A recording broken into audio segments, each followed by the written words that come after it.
your country back. We're dying left and right. They're gonna kill us. Take your country back.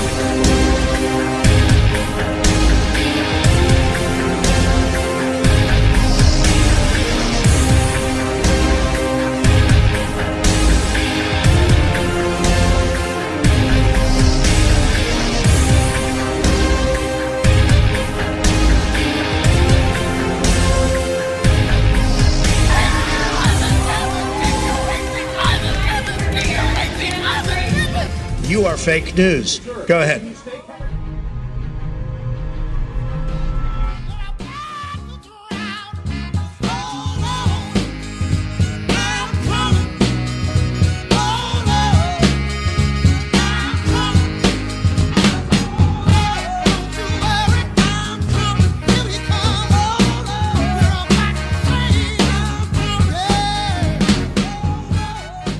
And welcome to FLT Podcast.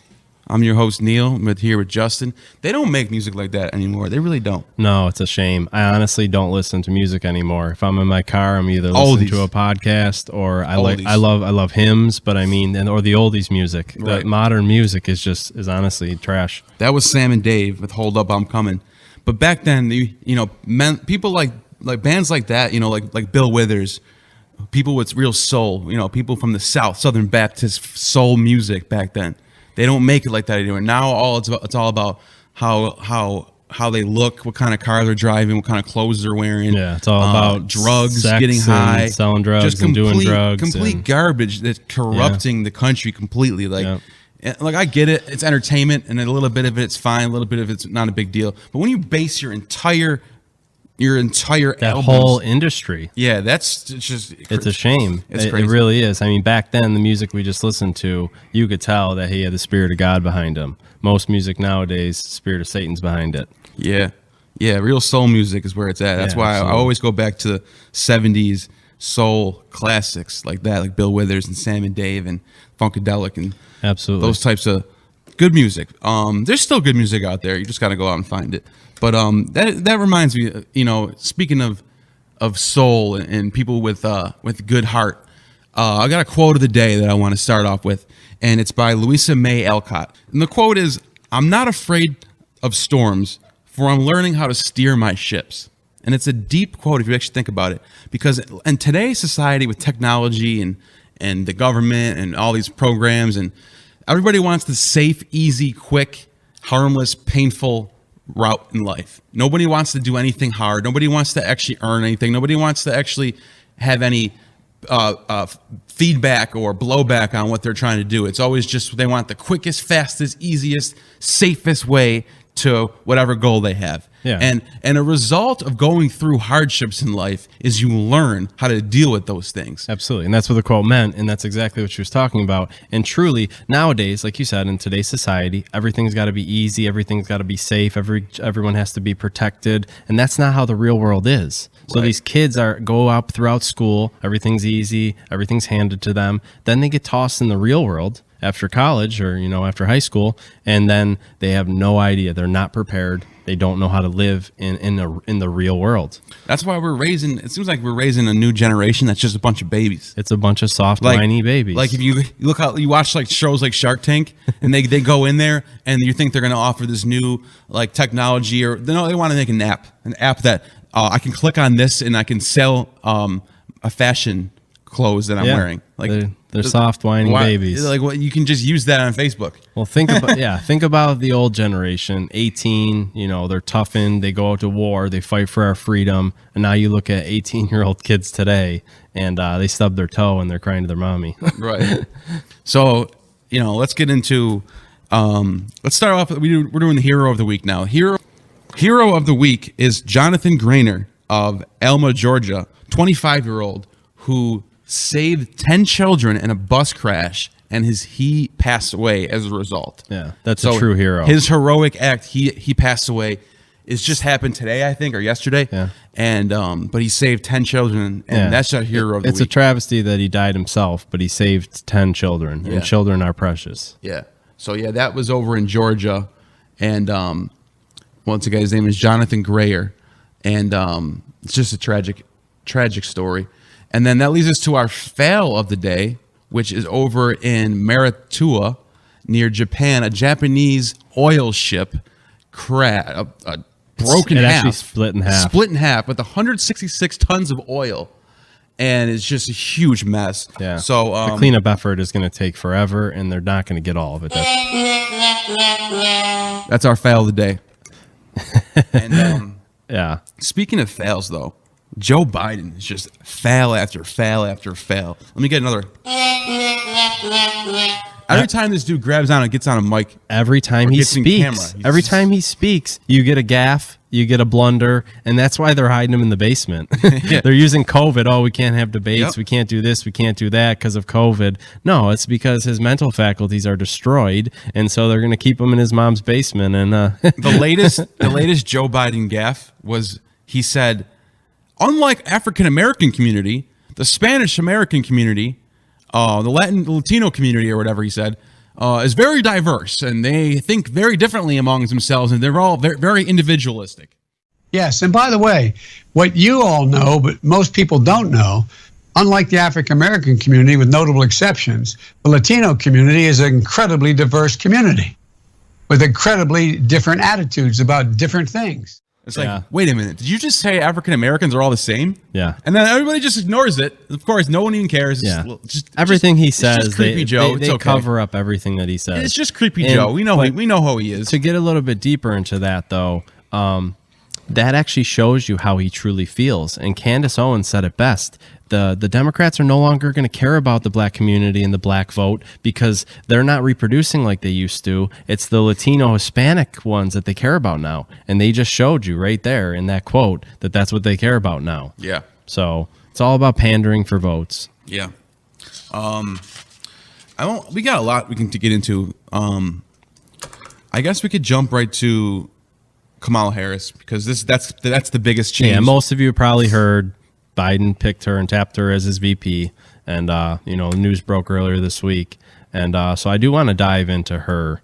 There's a lot. She kind of goes whatever the way the wind blows.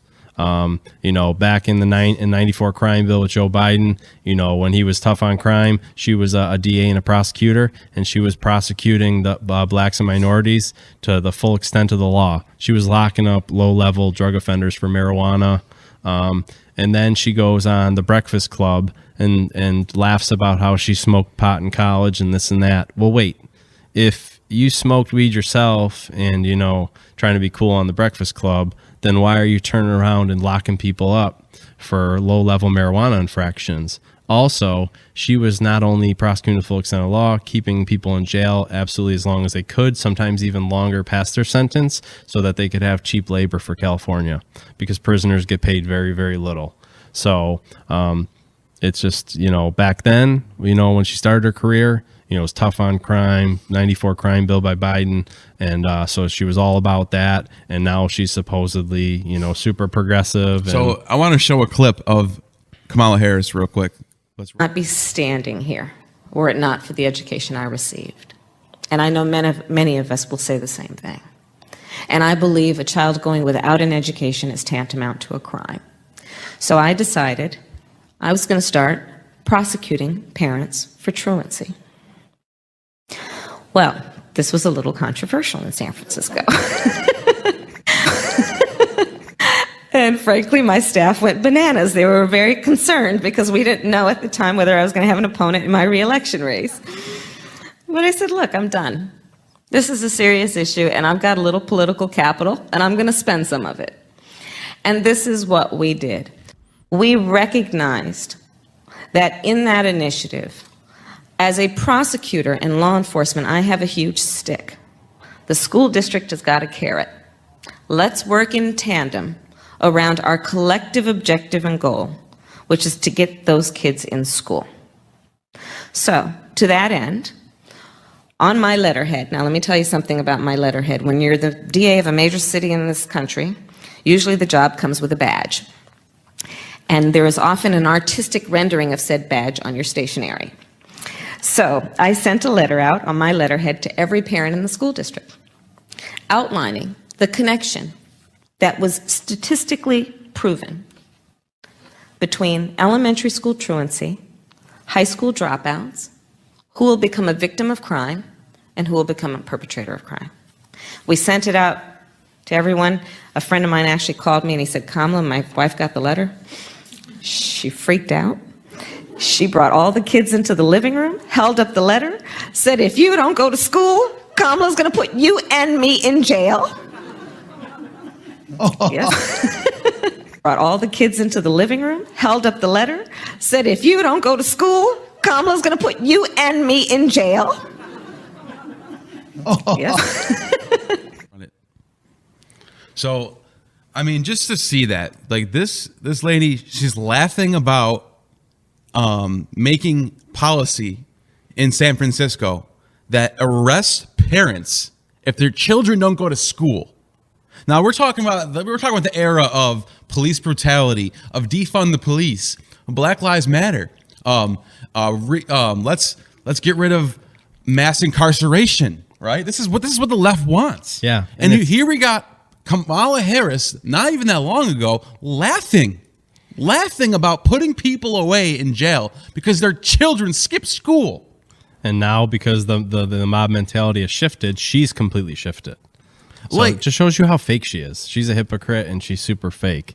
And ask yourself this: if you don't think you're brainwashed, if you're one of those, like, every post that you put on Facebook is about something about Trump that you don't like, just ask yourself this: ask yourself, am I not brainwashed that I'll ignore stuff like that, but I literally freak out and have a temper tantrum every time a tweet that I don't like comes out. Yeah, like you don't have to like the dude, but let's be honest. Let's keep the level playing field here. These people are corrupt, dude. These people are not good. They're not progressive. I don't know how much the audience knows about Kamala Harris, but how she started her political career. She had an affair with former San Francisco Mayor Willie Brown, and that's how her career started off. And he helped get her into politics, and he helped finance her first two campaigns, and that's how she got into it. She didn't care that he was married. Just shady shit on the Democrat side. She's just trying to step up the ladder, and she doesn't care who she has to climb over, what marriage she has to ruin to do it.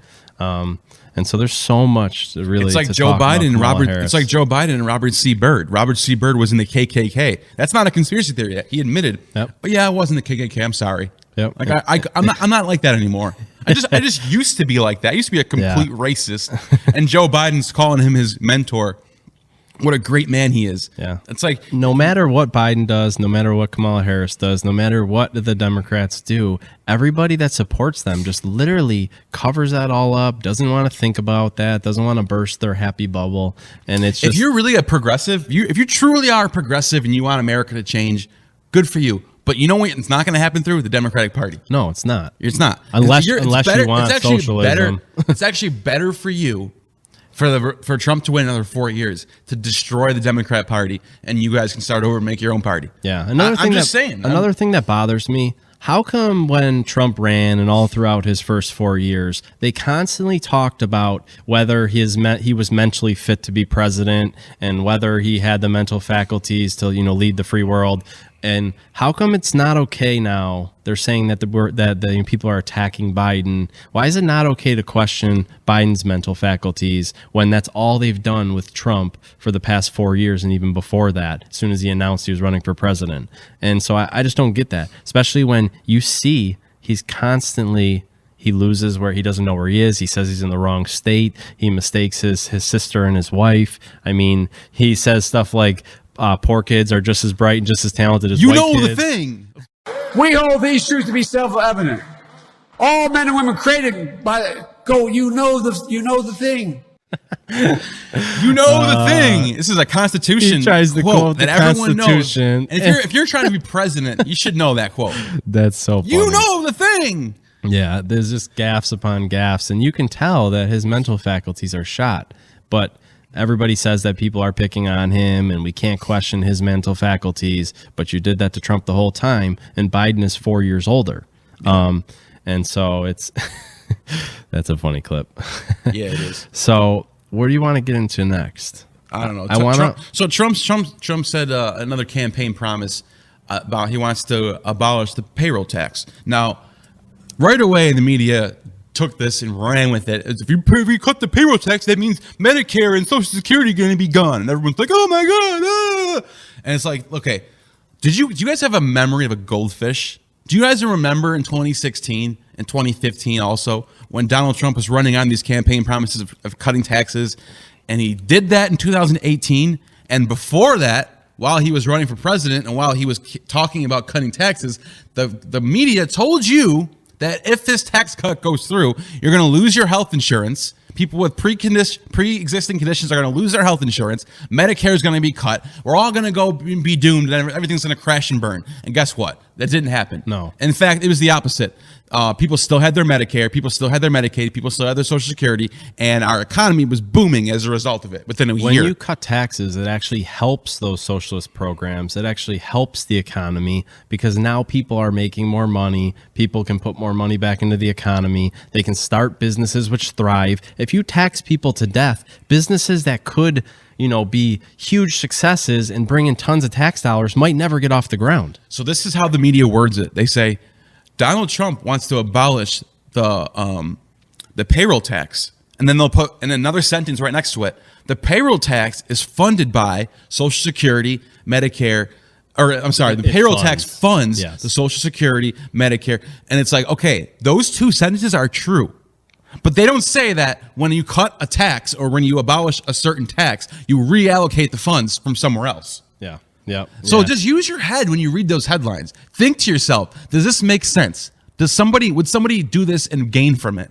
Yeah. Would Donald Trump benefit and gain by cutting everyone's health insurance? No, it doesn't make any sense. He would lose tons of his base. He would lose tons of votes. He would lose tons of support. It just doesn't make sense. I do want to touch on another thing. Trump brokered a historic peace deal between Israel and the UAE, United Arab Emirates, which is huge because ever since, there's always been turmoil in the Middle East, and even before Israel was reborn. But as Israel came, about reborn as a new nation, the Israel and the Arab countries have been fighting since the very beginning, and this is a big deal.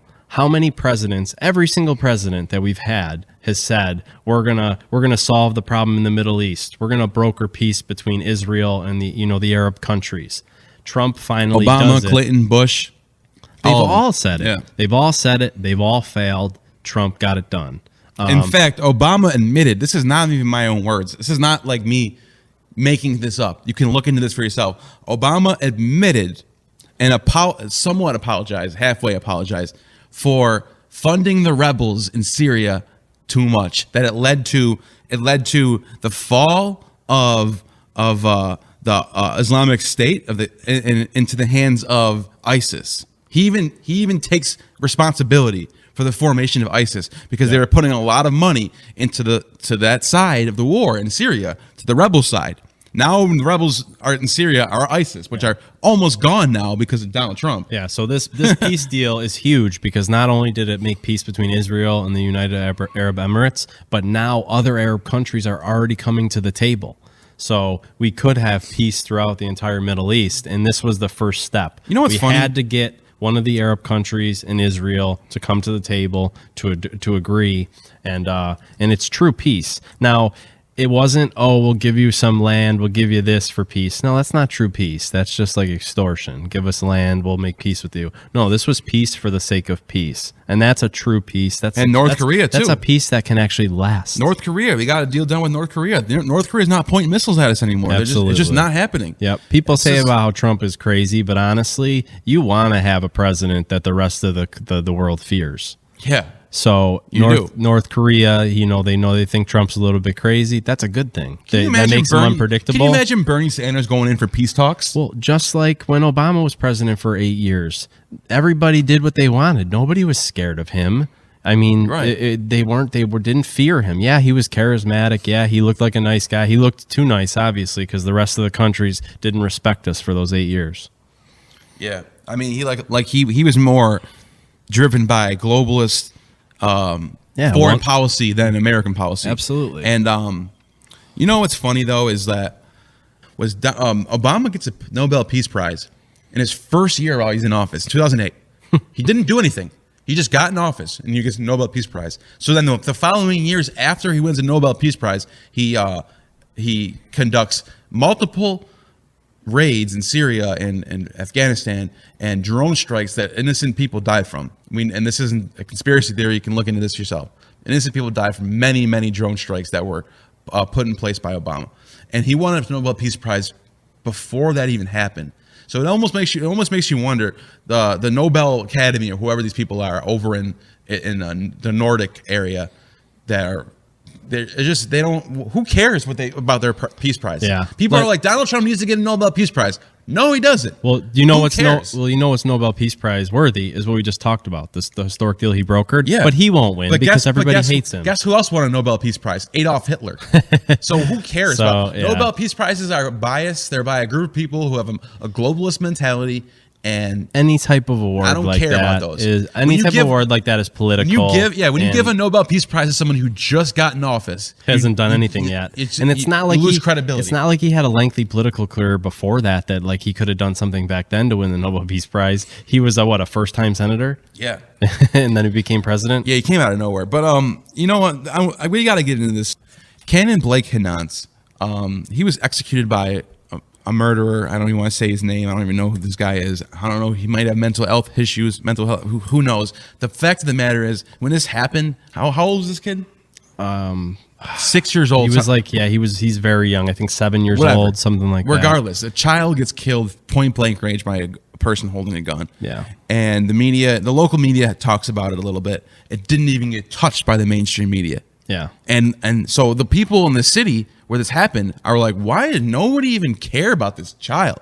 So they share it on social media. They keep sharing it. It keeps getting more viral and viral. And eventually, mainstream media has to touch on it. Some of mainstream media still hasn't touched on it. They still haven't. Some are just beginning to because of all the pressure that they're feeling. And here's the thing. It's because the narrative showing a white kid getting killed by a black person does not help with the current situation, with the status quo, because we're in election season. We can't have that. This is a tragedy. That's why we're talking about it. But we also want to show the hypocrisy. George Floyd gets killed. Black guy gets killed by a white cop, and all you get is rioting, looting, 4 funerals, nonstop mainstream media coverage. But it's not like George Floyd was sitting on his front lawn being a little kid like this. Exactly. He was innocent. He was actually a criminal committing criminal acts. And resisting arrest. Resisting arrest high on fentanyl and methamphetamine. I'm sorry if this offends you that I'm talking about this, but it's the truth. It's just the truth. It's a fact. You cannot argue against this show is all things truth, and whether it hurts your feelings or not, we're going to talk the truth. Yeah. So we have a criminal like George Floyd. Yes, what happened to him was a tragedy, but he was high on methamphetamine, on fentanyl, resisting arrest, constantly, resisting, wouldn't get in the car, said he couldn't breathe even before they put him in the car, even before they put him on the ground. And then then you have a little boy, innocent, is doing nothing wrong. Black guy walks up to a white boy, executes him in front of his little sister, and it's just a tragedy, and the mainstream media doesn't touch on it. They cover it up, they hide it, until now you get all this pressure from, first the local, because the local, authorities, local news, all that. Then now you're getting pressure on social media. So now they're starting to, touch on it slightly. But it's like this should have been huge news from the jump, from the very beginning. We're still hearing about George Floyd. We're still feeling the repercussions, the rioting and the looting from George Floyd, but nothing on this little boy. And that's because the George Floyd fits their narrative, and this little boy, Cannon Blake, does not. Yeah. And it's just truly it's a tragedy, and it's really sad. And it's just, and like I said, this isn't like, I'm not pointing at anybody in particular that anyone's bad and these people are good, these people are bad. I'm talking about just talking about the media. That's it. Yeah. And I posted something on this little boy, and somebody on social media said, well, why are we still talking about this? The man was arrested.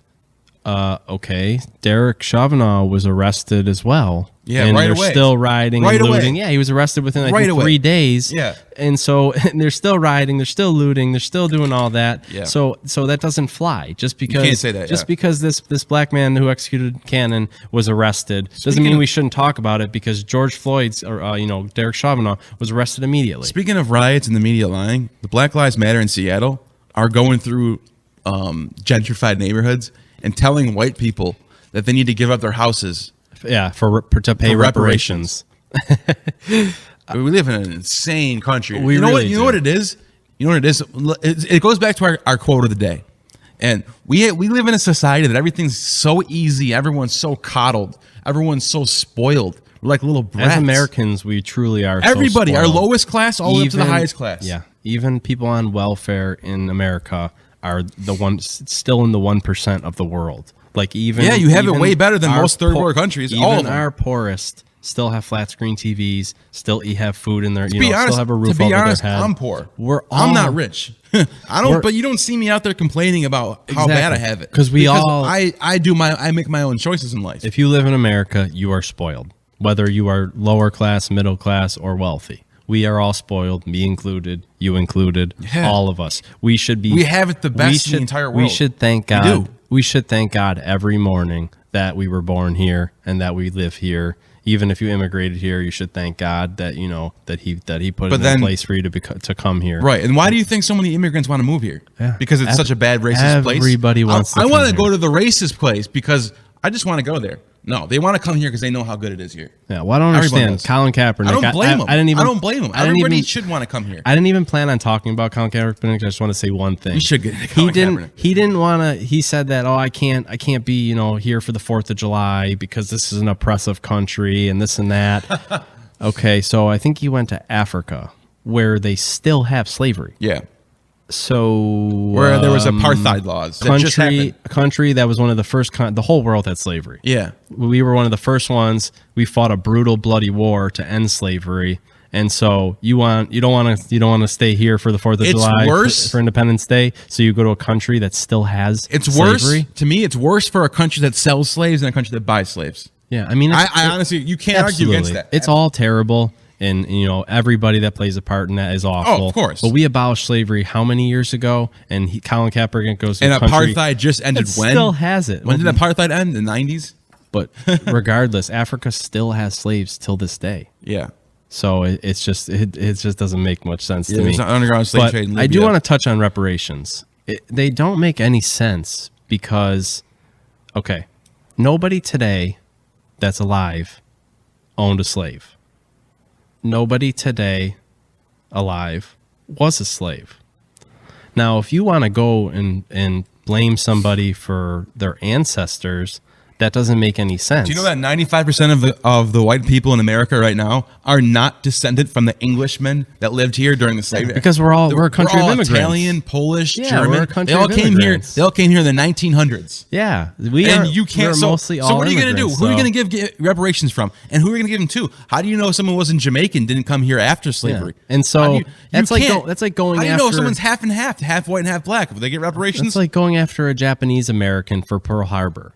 You can't. I mean, and if you really want to go the Japanese got reparations. No, but I'm saying no. The Japanese should pay reparations for Pearl Harbor. But that doesn't make sense. But here's the thing. I know you're right. I shouldn't have said it. But what I meant was Ronald Reagan in the 80s gave reparations to the Japanese that lived in America that got put in camps during World War II. Because they took their property and they should have been paid reparations. That made sense because it was so that fresh. was current. That happened just then. You still had the names of the people. Exactly. And where they lived. They got a check for like thousands, tens of thousands of dollars. If you want to play the game about ancestors and going back in history with slavery, okay, yes, let's go back all the way though. So you want white people to pay African Americans reparations. Okay, let's go back many, many years further, thousands of years earlier.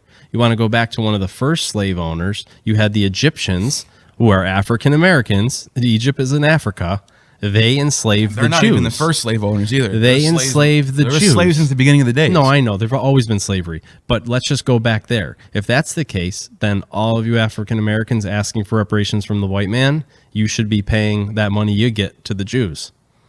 Yeah. I mean, that's why reparations doesn't make sense. You can't penalize and demonize somebody for their ancestors. Guess who else were slaves? The Slavic people, the Gaulish, the Gaelic people. From the Romans, you had slaves. Italian slaves for thousands of years. You had Rome was enslaving the countries of modern day Europe. So there's our white people that were slaves. You had Irish slaves. Irish, I mean, dude. Every race. has Listen been to this. enslaved. Listen to this. Here's how you look at this, and this is 100% fact. Remember this: every race on this planet has been a slave and has been a slave owner. Absolutely. Yeah. Every single race. Absolutely. Yeah. No, and that's why reparations don't make sense. You want to start playing that game, okay, I'll give you money and you give it right back to me. That's why the reparations don't make sense. You know, there's no way to make that make any sense, and you can't penalize people for their ancestors. Some people don't even know who their ancestors are. Right. People that are adopted. Native Americans tribes enslaved other Native American tribes. Yeah. People want to think that like it's human nature. We're not perfect. Yes. We are a flawed people. We're flawed. Like and that's why individualism is so important. Because if collectively it doesn't work. Collectively, we fall into the hands of and become subjugated to evil, to corruption, to power-hungry people. Because once you get in that, it's like we talk about the badge thing. Some people get a badge and they go crazy. It's gonna same thing happens with government. You need to start with you. You work on yourself. Don't try to fix the world if your house isn't in order. Yeah. This applies to me as well. I can't tell you how to live your life, but if I fix myself, I can make the world just that much better by me being better. And you can't tell other people to change their ways. And on you that gotta point, change your ways. Individualism. Martin Luther King really said it best: judge people not on the color of their skin, but on the content of their character. And that's what I do personally, and that's what we should all do. You know, when you talk about racial divide and, you know, trying to cause a racial war, that is meant to divide us so they can conquer us. And it really is, you know, and it's, you really go through everyday life. I'm not saying racism doesn't exist. Of course it is. There's bad people in every parts of the world. There's bad people in every field. You know, it just, that's always going to be, you're not going to be able to completely weed out racism. But this is not a systemically racist country. And you don't see, you know, racism or racist laws on the books, or you don't see racism in your daily life. Yeah, does it happen once in a while? Yes. But normally, you know, you have blacks, whites, browns, all living together, all talking to each other, you know, commingling, loving each other, living in the same neighborhoods. And you really don't see that. And that's why I don't watch the news. It talks about racism all the time.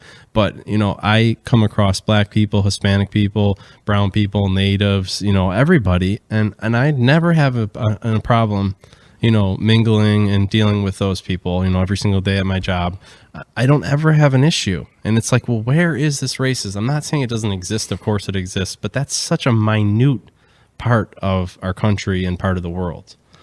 And you know what's funny? We're going to go to a break, but real quick, I just want to mention that Seattle and Portland are two of the whitest cities in the country. And they're the ones pushing all this race. Absolutely. Thing. And that's what actually, as soon as we get back from break, we're going to talk about that. Yeah. So, all right. We'll see you guys in a minute. Bye. One of the biggest problems that we have is 200 million Americans make less than $20,000 a year. That's 40% of this country. Not even close, baby. The estimated population of the United States is 325.7 million. But somehow, Ocasio-Cortez, a woman running for United States Congress, thinks that there are 500 million people living in the United States. Maybe she's counting Mexico and Canada, I don't know. 200 million Americans make less than $20,000 a year. So to reiterate, she's wrong. According to 2016 wage statistics, nearly 59 million people in the United States make less than $20,000 a year. That's 40% of this country. No, it's 36% of wage earners, not the entirety of the country. Now, 59 million people making less than $20,000 a year sounds like a lot, but let's take a close look, because that number is from 2016 and is likely much lower. We need to occupy every airport. We need to occupy every border. We need to occupy every ICE office. We look at these figures and we say, oh, unemployment is low. Everything is fine, right? Well, unemployment is low because everyone has 2 jobs. Why aren't we incorporating the cost of all the funeral expenses of those who die because they can't afford access to health care? The action that this president is advancing and,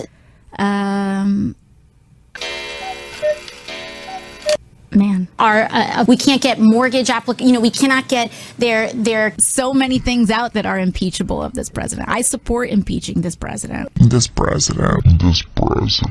president has decided to hold the paychecks of everyday Americans hostage. Whatever. A campaign. I don't even want to. That all great all great hostage. Get our facts straight. The women and children on that border that are trying to seek refuge and seek opportunity in the United States of America are acting more American than any person who seeks to keep them out ever will be. 2 and 3? 2 and 3. I think 2 would be tax fraud. Mm-hmm. And number 3, man,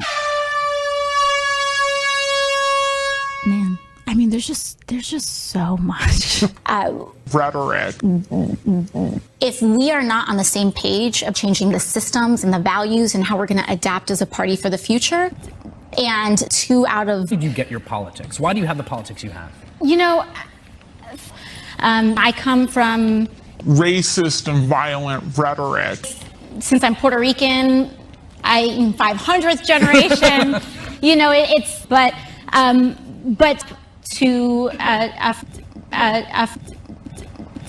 And in my framework, in my belief, that we not just have a wealthy society, but that we have a moral society. Wealthy society, moral society. Racist and violent rhetoric. So scared of the president's rhetoric. An insane amount of dysfunction. We got sent to Congress on a mandate to change how government works, to change what government even looks like. Well, unemployment is low because everyone has 2 jobs. Unemployment is low because people are working 60, 70, 80 hours a week and can barely feed their kids. Her claim that everyone has 2 jobs is incorrect. According to the Bureau of Labor Statistics, the percentage of the American workforce with 2 or more jobs is only 4.9%, and in the past 25 years hasn't been higher than 6.5%. Even PolitiFact called her out on these claims by giving her the infamous pants on fire rating.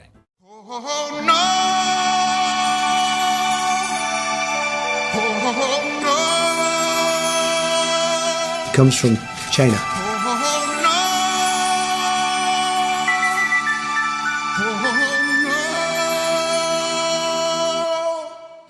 Everybody was kung fu fighting.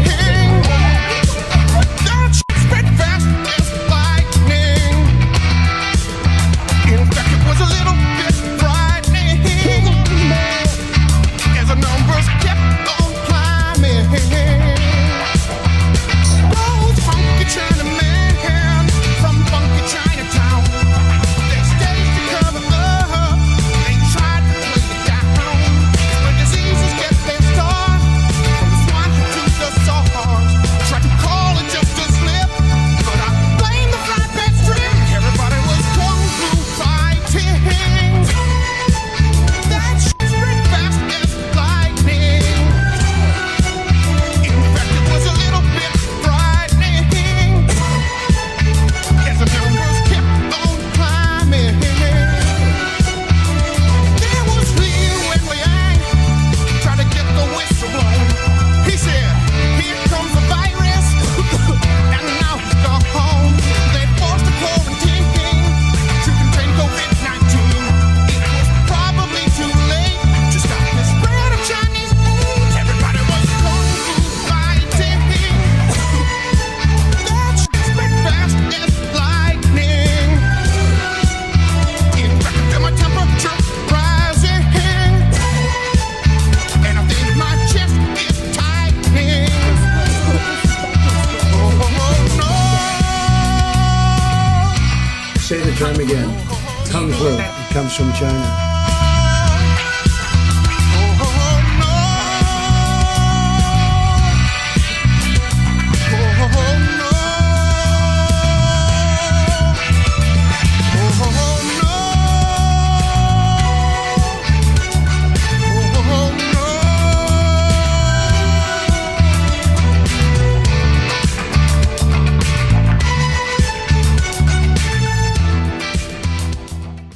You down, we will cite you, and if we need to, we will arrest you, and we will take you to jail.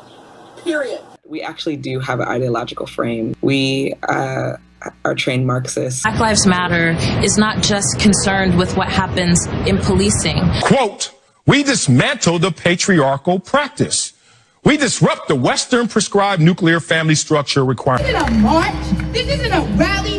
This is a revolution. If this country doesn't give us what we want, then we will burn down this system and replace it. We actually do have an ideological frame. We are trained Marxists. Right, and we're back, and we're going to continue on Seattle before we move on. I was watching an interview, and they went around and were interviewing people from Seattle, and a lot of liberals, a lot of Democrats came out and said, you know, I'm a liberal, I'm a Democrat, but I'm going to be voting for Trump in 2020 because I'm sick of my city being burned, the rioting, the looting, the destruction of the city that I love. And, you know, the Democratic leadership is not stopping it, is not prosecuting any of these people. So they want Trump in 2020. They want Trump to restore law and order. And I agree. Yeah. So, but it's funny to see that, you know, even the liberals and the Democrats, they, of course, nobody wants to see their city burned to the ground. Well, here's the thing. In 2016, we were seeing a light version of what's going on today. And ultimately, a lot of people said this. Ultimately, it actually led to more support for Trump. Absolutely. People didn't like seeing their cities getting burned down. People in Baltimore didn't like seeing that. When we had a phone in with Joe, we talked about this, and I said that I think the same thing's going to happen now because it's even worse. The rioting and the looting is worse now than it wasn't back then. And you got moderates living in Washington State, Oregon, Minnesota. These are moderates that tend to vote Democrat. Yeah, Pacific Northwest. Both of them, they probably all voted for Obama twice. And they're thinking about voting for Trump now because they see how crazy people on the left are getting right now. Yeah. And that's not what they want. Nobody wants that in their country. Yeah, most people just want to live their life, be free to make their own decisions. They want the police to protect their cities and their suburbs and wherever, and they just want to be able to live their life peacefully. Right. And so they don't want this crazy radical, destroy the system that's been great all these years. So, but yeah, I just want to touch on that. Is you're seeing them, the left has gotten so radical and so far left that they're actually turning a lot of their base. And they know this. And they know this. You want to know why they know this? Because you can tell by the way they want to set up mail-in voting. Because their only chance of winning the election right now is some sort of fraud. Is voter fraud. And we talked about that last week. We showed all the proof of how you're already seeing people get arrested and prosecuted for voter fraud. And that's their only real hope.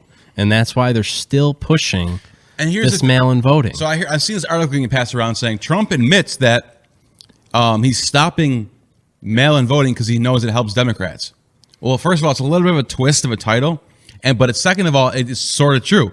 But here's the thing: if you know that mail-in voting can lead to fraud, it doesn't matter who it helps. You stop it. And you don't. Oh, it's going to help the Democrats, so we should allow it. We should allow the corruption to go. It will help the Democrats, but that's because it's going to be illegal voter fraud. So of course he's going to stop it. It's the same thing with his impeachment. Was he looking into a political opponent? Yes. Yeah. So was his political opponent doing dirty corruption? Yes. Everybody looks into their opponent. They have whole files on their opponent. They dig up dirt on their opponent. That is normal. So why are the Democrats still pushing mail-in voting? Because of fraud. They know that's the only way. That's the only way they're going to win. Just like even though coronavirus is the only chance they have. Even though the facts are showing, Post Office just came out and said we cannot guarantee all the votes will make it in by the deadline. Dr. Fauci comes out and says, yes, people can safely vote in person in November. You can go stand in line at a grocery store. You can go stand in line and vote. Wear a mask if you want to. Social distance. And so you're not going to die. Exactly.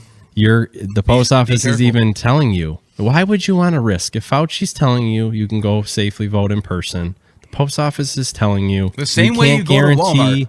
We can't guarantee your vote's going to make it in by the deadline. If you truly care about your vote getting counted, you're going to go stand in line in November and vote. Are you trying to pretend that nobody has left their house in the last 3-4 months? Yeah. Just the same way you go to Walmart? That's what vote. Yeah. The same way you go to vote. I'm surprised Fauci actually came out and said it, but it's the truth. If you can stand in line at Walmart, you can stand in line at the grocery store, you can stand in line 6 feet apart in November to vote. And multiple sources are saying that mail-in voting is not perfect. No, of course you not. have to do it in certain areas. See, absentee ballots You have to do it. are different Yeah. than mass mail-in voting. Right. Absentee ballot, you actually have to request a ballot so they know exactly who it's going They know to. where it's coming from, where it's going. They can Exactly. control it. And so absentee ballots, we're not arguing against absentee ballots. We're all for absentee ballots. They're great. But just to mail one out to every single person that's registered to vote, does every single person registered to vote every year? But it's just- absolutely not. It's just obvious what's going on. Yeah. Like if the election was last year during this time, when the economy was at its greatest ever, and unemployment for every race was at President Trump loves that. This is an economy that's rolling on its own momentum here. It really is. Like 4.1% unemployment. It's good. Period. Full stop. There's even the black unemployment rate, 6.8%, the lowest in history. its lowest ever. When everything was going good, even Bill Maher said this economy is going great. To me. Can I ask about the economy? Because this economy is going pretty well. We have to, what? Why is that funny? It is going well for now. For now, right. That's my, thank you. That's my question. Is like, I feel like the bottom has to fall out at some point. And by the way, I'm hoping for it because I think one way you get rid of Trump is a crashing economy. Yeah. So please bring on the recession. Yeah. Sorry if that hurts people, but. Hoping for a recession. The fact that they needed coronavirus to happen, to have a chance in the election, should just tell you who to vote for. And now they're trying to blame You're voting for the party that virus. needs. You're voting for the party that needs recessions and viruses to have an upper hand in an election. They're trying to blame a virus and a global pandemic on Donald Trump. I don't know how, but they're constantly saying how he didn't do it right. He didn't do this right. If by blaming Trump, you're saying our government didn't do a good job. So doesn't that mean our majority Senate, that's Democrat, did a terrible job? Absolutely. They have the most power, the Senate. They have more power than the president does. Yeah. The president can just veto stuff and decide where he wants to go to war. Yep. The Senate's calling all the shots. The Senate's the one that can tell the CDC what they want, or can listen to the CDC and make plans according to the CDC guidelines. Just remember when everybody was struggling, everybody was out of work when coronavirus first started. The Republicans kept coming to the table and the Democrats kept shooting it down. Mm-hmm. The Republicans, to get you guys money that you desperately needed, they had to allow the Democrats to put billions of dollars in to Planned Parenthood and other things, and they had to agree to it just to get you your money. Wait, if the Democrats cared about you, wouldn't they have just, okay, let's get all the people their money first. Let's worry about all that other stuff later. They had to play the game of politics during a pandemic. And they're doing it right again now. The $600 just expired. Which brings us to our next topic, was the executive order that everyone's criticizing is that he's abusing his power. He's trying to get you people. What? The $600 expired. He did what a president's supposed to do. The Republicans helping the country have came with multiple proposals. The Democrats keep shooting them down. No counteroffer, nothing. Right. And they're once again withholding the money that you guys desperately need. So Trump used the only thing that he could do and issue the executive orders. You're not going to lose your Social Security. Isn't that a good thing? Isn't that what you wanted? The media tells people after the executive order went through that he abused his power, and not only that you're going to lose your Social Security now because he's taking money from Social Security. No, he's not. If he abuses power, why did he tell all the governors, do what you want in your state?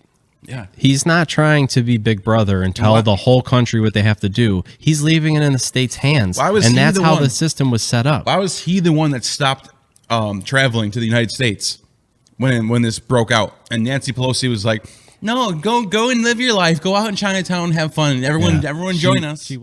Speaker Nancy Pelosi told me she came here to Chinatown to combat fear. That's what we're trying to do today, is to say everything is fine here. Come, because precautions have been taken. The city is on top of the situation. The speaker was greeted by shop owners with open arms. I love it. I love it, Nancy. I love it. I'm so glad you came. You make my store famous. But that shouldn't be carried over to Chinatown and San Francisco.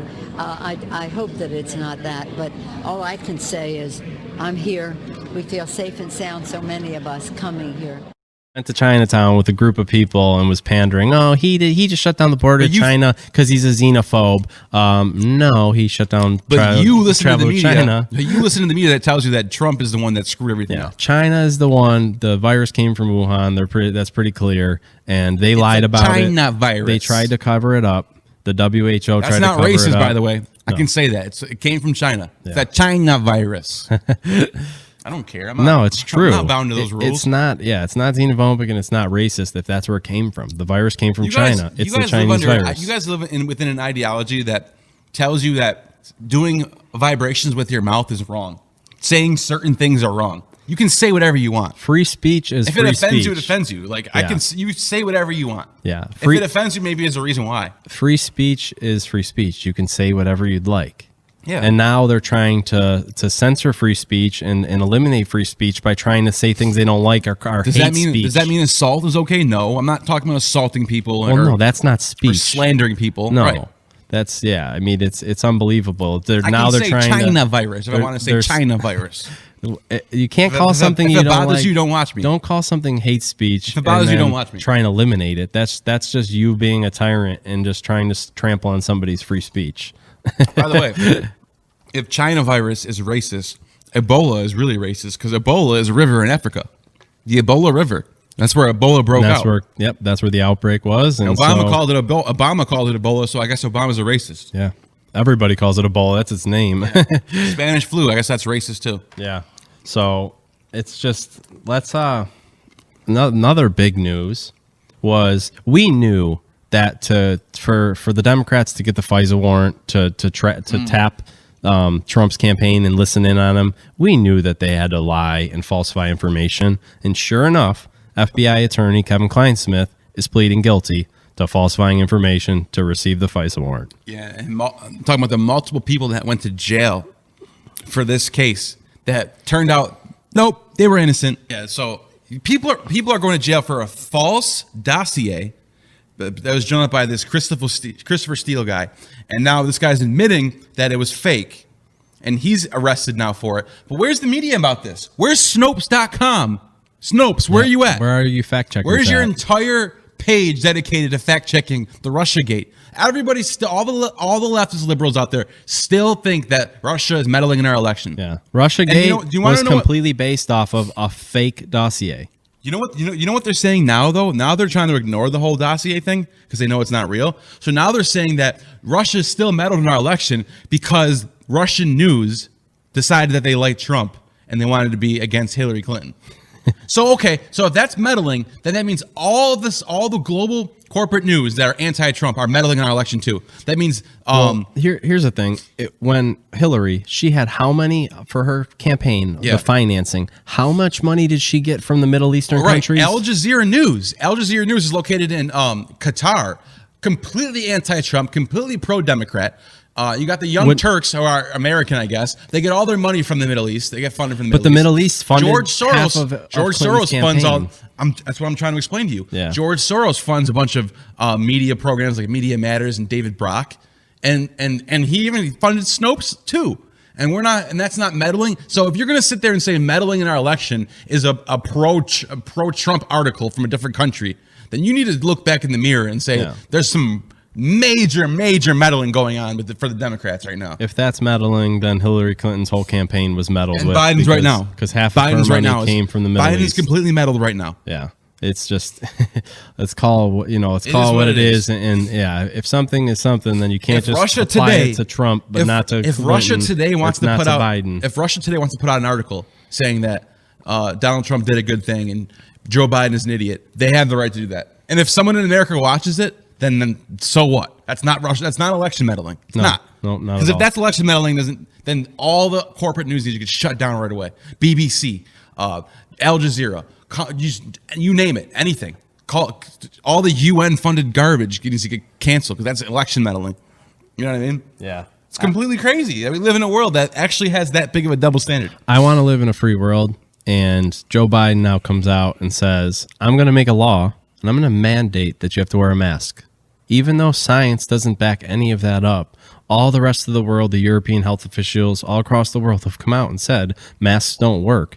Even the mask companies, just for liability issues, put right on the box that this is not going to stop COVID-19. So if you want to wear a mask, fine. All power to you. Wear a mask. But you can't make a law and mandate somebody has to wear a mask under penalty of fines or imprisonment with no science to back it up. And not only that, the CDC on page 2 of their coronavirus report listed from the time that this broke out till right now, it's stayed on the same page. It said that masks are not proven to protect you. Yes. It said it right on the CDC report. Yeah, like I said, their masks were just guesses. They were just thinking that maybe it was a good idea. Exactly. If you want to wear a mask and you think that it's courteous to people around you, or you want to wear a mask and you think it protects you and it makes you feel better, then wear a mask. But don't demonize people that don't wear a mask, especially when the data shows that the masks don't work, and in a lot of instances they actually hurt you. And then now you got the news that keeps reporting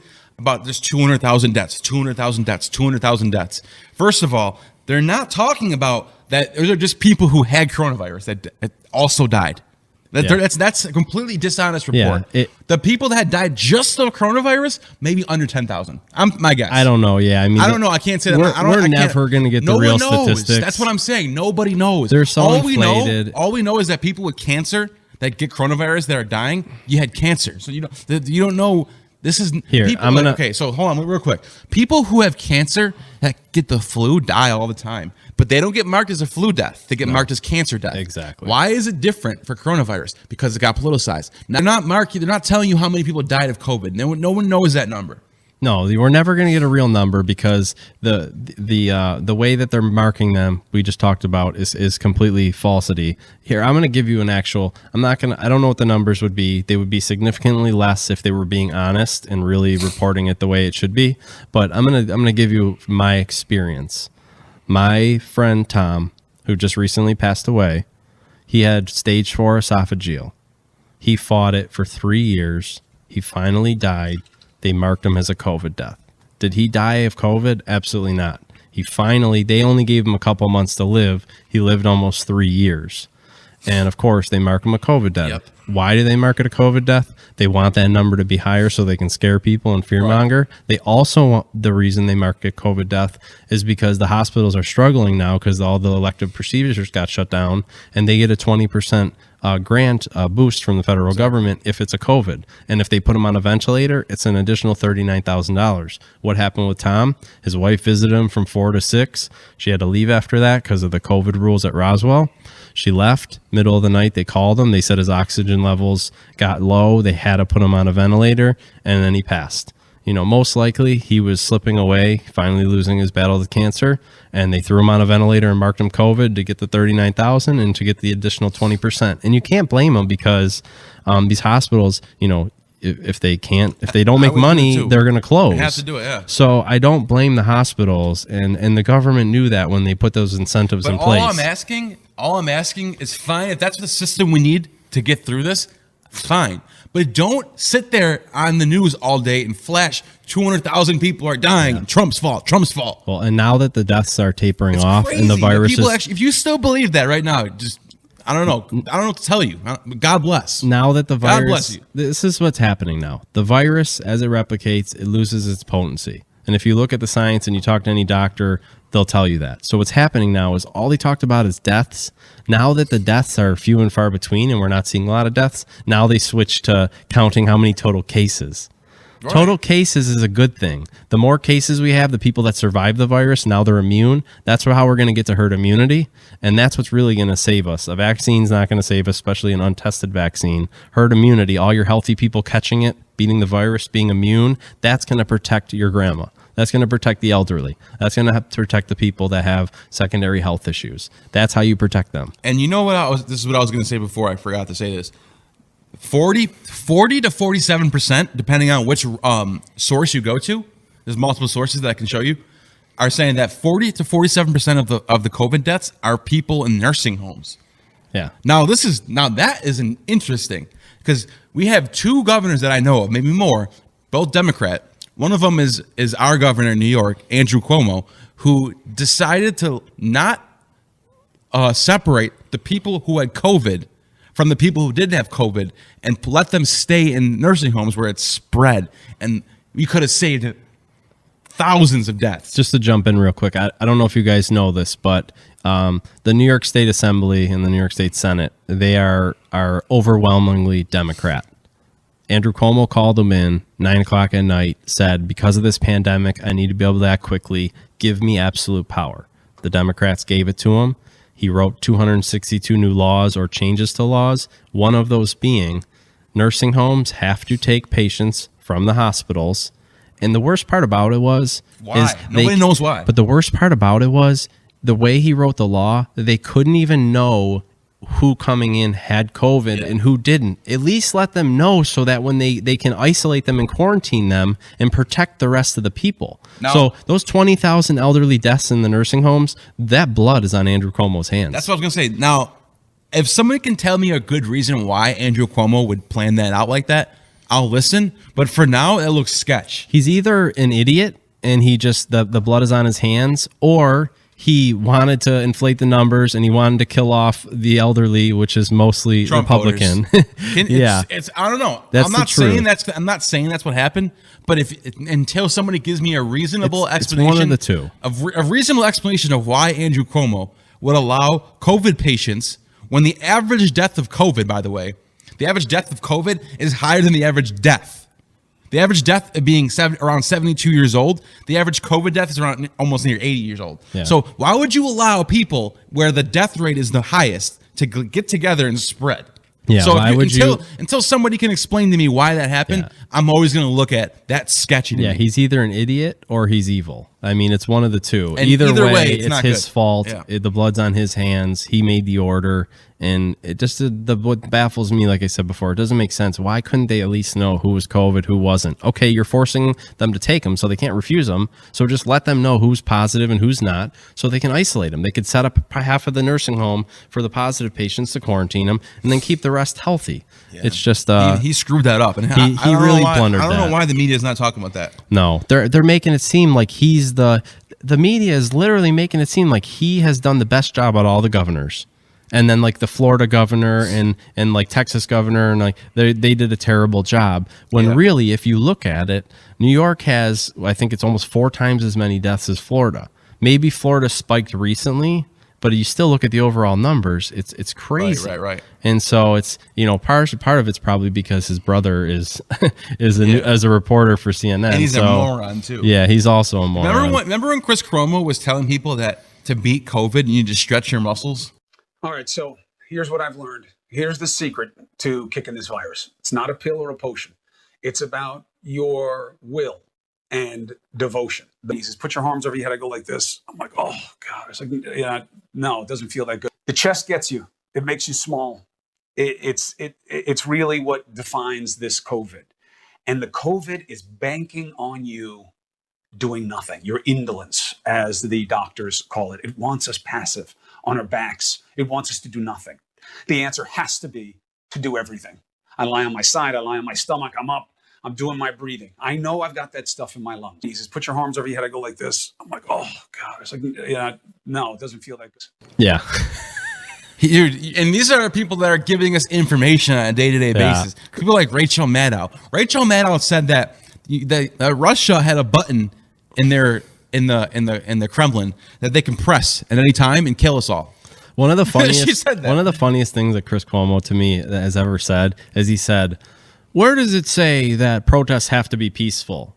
The Constitution, the First Amendment says logic. The reason. Well, no, the First Amendment says the right to peacefully assemble. Yeah. So that's one of the funniest things he ever said. So you're just allowed to go riot. Yeah, that makes sense. Even if he was trying to justify the rioting, but he just made himself look like an idiot. Anybody who actually knows the Constitution and knows what the First Amendment says, it says the right to peacefully assemble. All those left-wing pundits are idiots. Yeah. Don Lemon. Don Lemon saying that, Black Lives Matter isn't for every black person. Yeah. If you want to start your all Black Lives Matter, go ahead, Terry Crews, do it yourself. So the Black Lives Matter movement is about police brutality and injustice in that manner. It's not an all-encompassing. I'm pretty sure the name Black Lives Matter would include all Black lives. If it was some Black Lives Matter, okay, then that would be exclusive. But if by saying Black Lives Matter, that's inclusive. That means all Black lives. It doesn't have to be in the name all Black lives. Yeah, so according to Don Lemon, if you're black and you never had police brutality happen to you, you don't matter. You're not part of Black Lives Matter. That slogan doesn't apply to you. Yeah, Terry Crews is awesome, and when Don Lemon interviewed him, that's when he said, "Oh, it's not all about all Black lives. You can start your own." And then he made some false analogy, which doesn't even make sense. Where if you're talking about cancer, don't talk. You could say about HIV. Well, those are cancer and HIV are two different things. Black lives and Black lives are the same thing.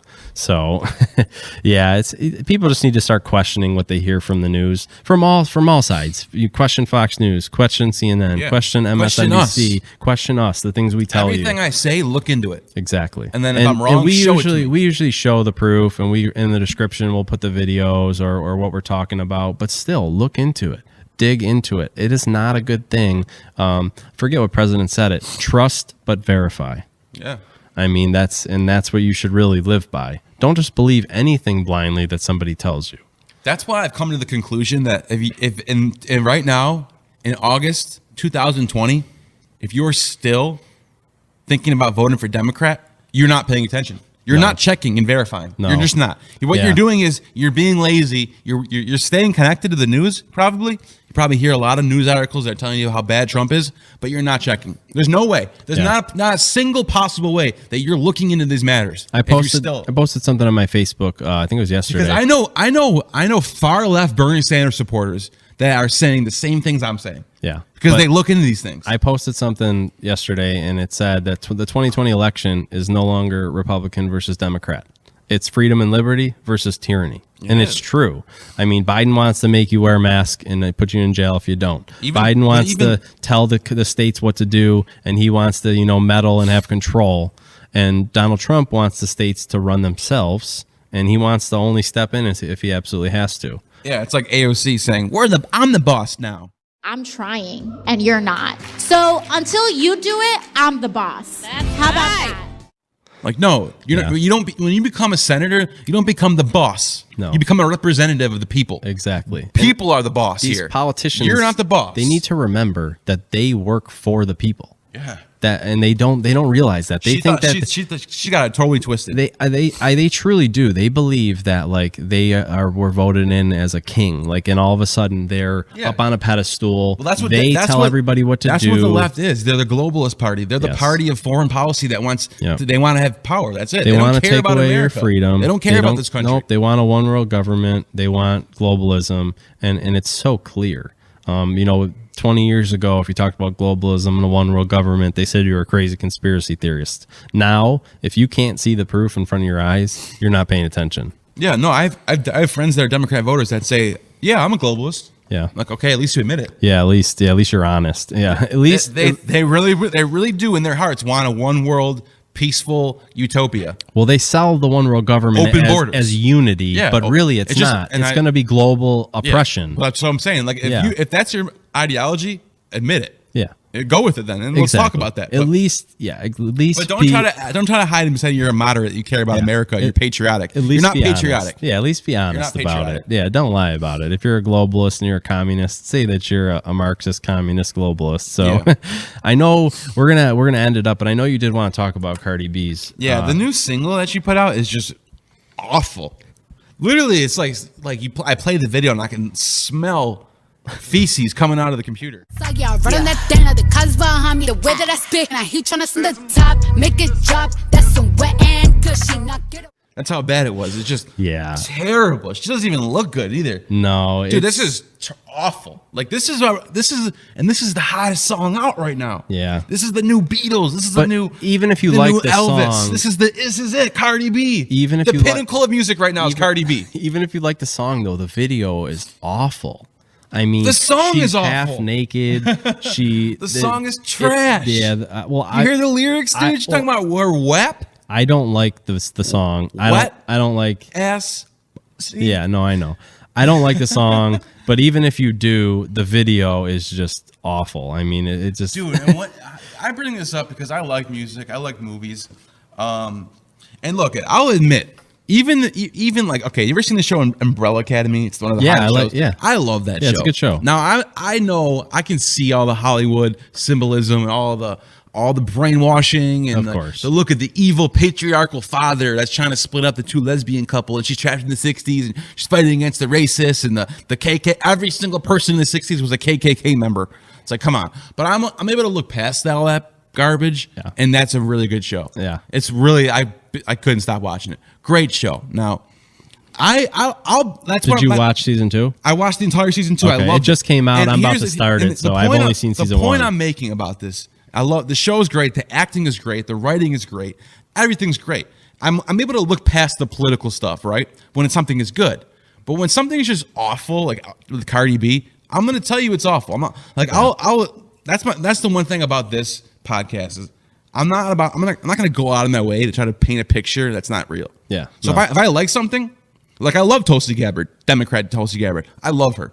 I would love to see her in more positions of power because I think if it wasn't political, she should have been the presidential candidate or at least the vice presidential candidate because she destroyed everybody in the debate. Let's play this little clip of Tulsi Gabbard destroying Kamala Harris and ending her campaign for presidency. I want to bring the conversation back to the broken criminal justice system that is disproportionately negatively impacting black and brown people all across this country today. Now, Senator Harris says she's proud of her record as a prosecutor and that she'll be a prosecutor president, but I'm deeply concerned about this record. There are too many examples to cite, but she put over 1,500 people in jail for marijuana violations and then laughed about it when she was asked if she ever smoked marijuana. She blocked evidence. She blocked evidence that would have freed an innocent man from death row until the courts forced her to do so. She kept people in prison beyond their sentences to use them as cheap labor for the state of California. And she fought to keep cash bail system in place that impacts poor people in the worst kind of way. Thank you, Congresswoman. Senator Harris, your response. As the elected Attorney General of California, I did the work of significantly reforming the criminal justice system of a state of 40 million people, which became a national model for the work that needs to be done. And I am proud of that work.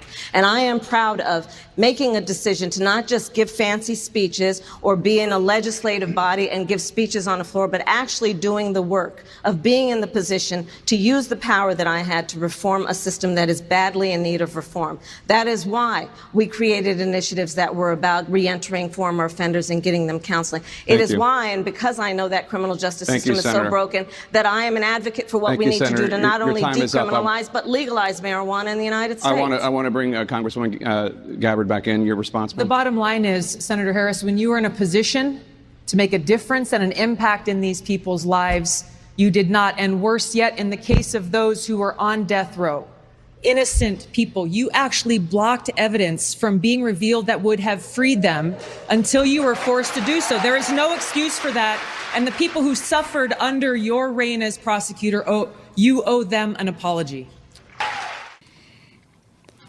All right, so we got a little bit off topic right there, but I wanted to show that. But back to the culture right now.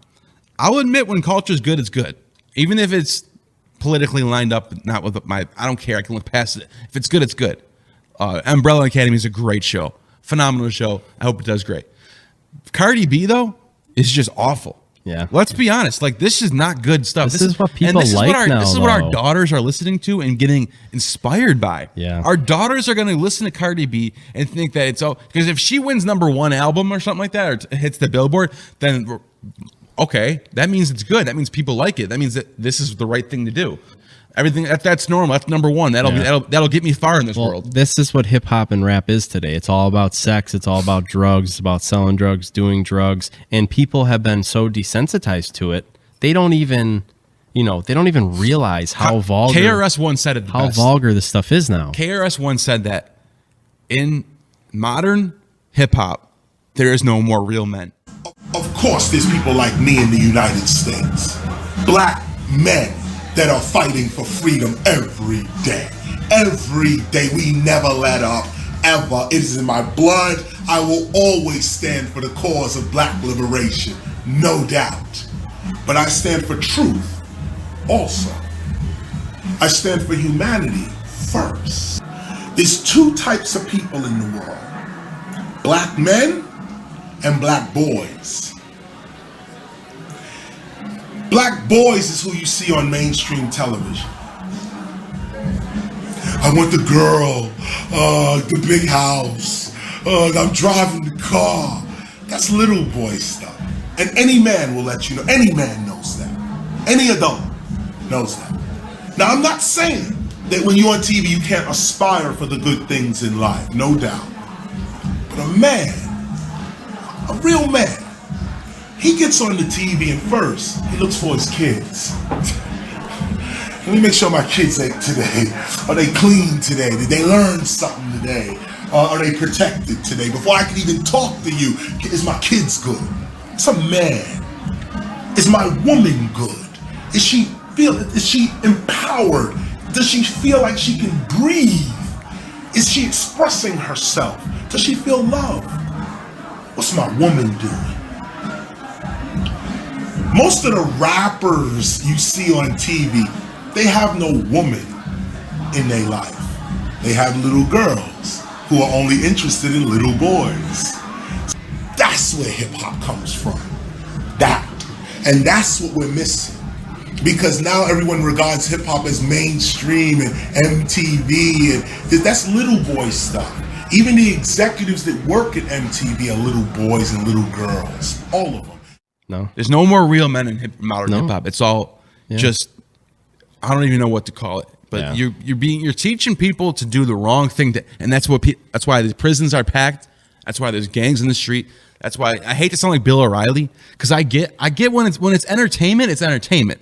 Like, okay, Nas and Jay-Z and Biggie and all that shapes the culture. They had a way of telling these stories where you knew it wasn't necessarily the right thing, but it was a story that was being told. Well, for them, it was their life. It was their life. True. Now you got glorifying these things. Like, it's cool. Exactly. It's cool to grab a gun and go out and stick somebody up and sell drugs and get high. Or it's cool to just have sex with a woman and throw her off to the side and stuff like that. And it's breaking down the nuclear family. That's what culture has done. It used to be the man protected the woman, and then she was his partner, a man and a wife, and then they raised their child in those same, values and morals. And now it's just been destroyed by culture. Yeah, so I'm the same thing with the shows.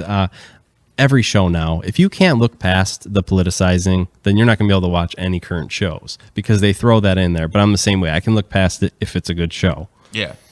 Yeah, absolutely. Umbrella Academy is pretty good. No, it is. I'm going to watch season 2. Actually, I just was about to start it. It's great. I watched season 1. I binged it, and then I saw season 2 came out just the other day, and I'm actually going to start it tomorrow. Actually, so all right. Well, I appreciate you guys for coming here for episode 4 and watching. Like, subscribe, comment. I'd just like to say God bless you and God bless America. Rapidly rising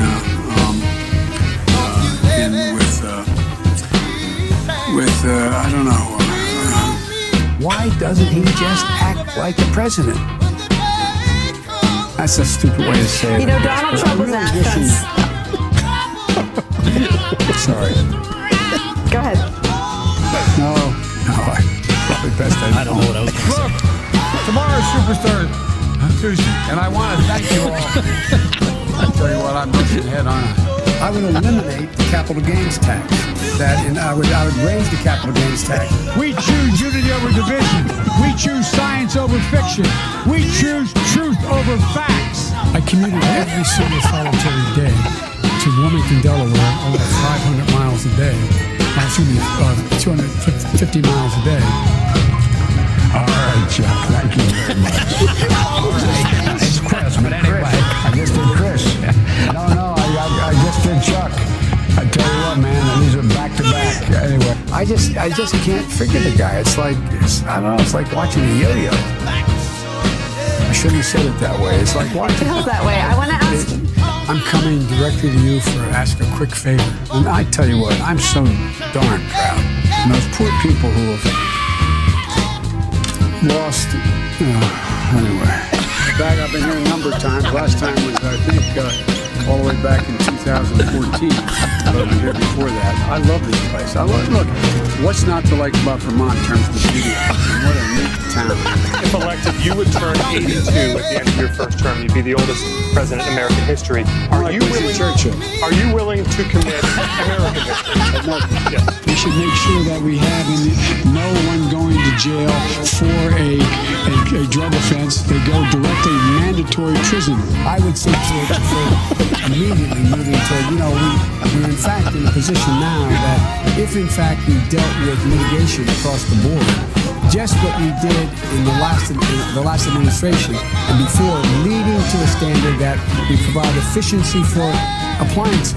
That saves billions of gallons of gasoline. I mean, billions of $2.3 billion worth of, $500 billion in savings and 2-something billion metric tons of CO2 going in the air. Electric vehicles, in fact, the biggest problem is you can't stop to charge. We should have charging stations along every interstate highway in the country. Yeah. You pay for it just like you did gasoline. Sure. Well, if you can do that with bicycles in town, and you can put a nickel, I'm serious. Play the radio. Make sure the television, make sure you have the record player on at night. The phone. Make sure the kids hear words. A kid coming from a very poor school, a very poor background, will hear 4 million words fewer spoken by the time they get there. What is that first issue for your presidency? The first thing I would do is make sure that we defeat Donald Trump. You've already done that. You get a tax break for the racehorse. Why in God's name couldn't we provide an $8,000 tax credit for everybody who has child care costs? It would put 720 million women back in the workforce. 4 more years of Donald Trump will go down as an aberration. Hard to overcome the damage he's done, but we can overcome it. 8 more years of Donald Trump will change America in a fundamental way. The America we know will no longer exist. By the way, it's my little sister, Valerie, and I'm Jill's husband. Oh, no, they switched on me. This is my wife, this is my sister. They switched on me. I'm prepared to say that I have a record of over 40 years. Yeah. And that I'm going to beat Joe Biden. No man has a right to raise a hand to a woman in anger other than in self-defense, and that's rarely ever occurs. And so we have to just change the culture, period, and keep punching at it and punching at it and punching at it. If you agree with me, go to Joe 30330 and help me in this fight. Oh, yeah. You're a lying dog-faced pony soldier. You said you were, but you're... Why attack Sanders? Why? You're getting nervous, man. Calm down. It's okay. 150 million people have been killed since 2007 when Bernie voted to exempt the gun manufacturers from liability. There are probably anywhere from 10 to 15% of the people out there who are just not very good people. We hold these truths to be self-evident. All men and women created by go. You know the thing. We have this notion that somehow if you're poor, you cannot do it. Poor kids are just as bright and just as talented as white kids. It's a long way until November. We got more questions. You got more questions, but I tell you, if you have a problem figuring out whether you're for me or Trump, then you ain't black. I'm ready on day one after more than 3 years in office. Why isn't Donald Trump ready? Mr. President, wake up. Because we cannot get reelected. We cannot win this reelection. We can only reelect Donald Trump. She freaked out. She brought all the kids into the living room, held up the letter, said, if you don't go to school, Kamala's going to put you and me in jail. Yes, we jail. Yes, we. We will shut you down, we will cite you, and if we need to, we will arrest you, and we will take you to jail.